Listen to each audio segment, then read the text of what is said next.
Almost 20 years ago, I was diagnosed with prostate cancer and went to my doctors, referred for tests, and it was confirmed that yes, I did have prostate cancer and I was due for surgery in Galway Clinic.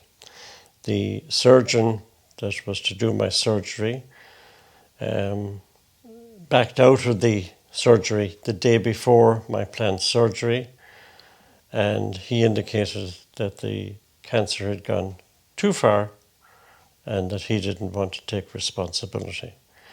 A new surgeon was appointed, and he had me sign a letter of indemnity before he would do any surgery, basically stating that if I died during surgery, that my family would have no claim against him for my death. So I had the surgery, and I went into the surgery at 8 o'clock in the morning, and they woke me up at 7:30 that evening. And they stated that it would take a little an hour or two to get me back to normal life. When they woke me up, I looked at the surgeon and I said, "Paddy, I've no legs. Where are my legs?" And he said, "They're there." I said, "Put your hands on my feet." And he did, but I had no sensation or feeling. And I said, "My legs are gone, dead.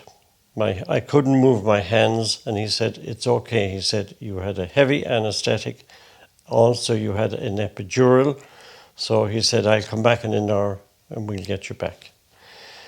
In the meantime, a nurse came over with a glass of water and poured the glass almost into my mouth. And I discovered that because of the anesthetic, I couldn't swallow. So the water eventually went down into my lungs and I couldn't breathe. So I got no fresh air.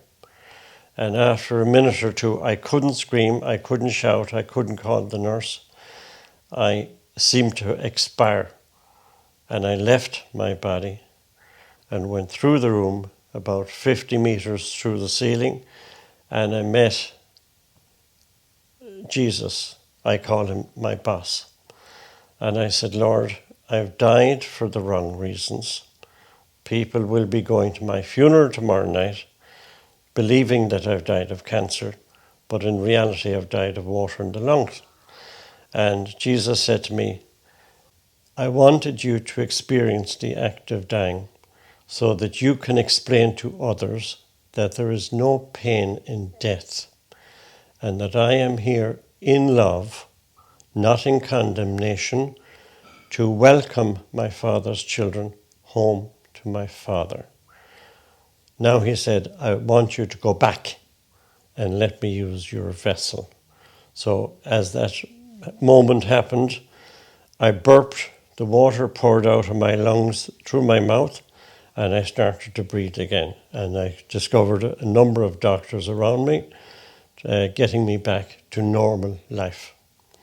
So there is no doubt there is a story here, a real story of life after death. I can say with certainty that Jesus exists and that we have life after death, and that Jesus is there in love, not in condemnation, to welcome his Father's children home to his Father.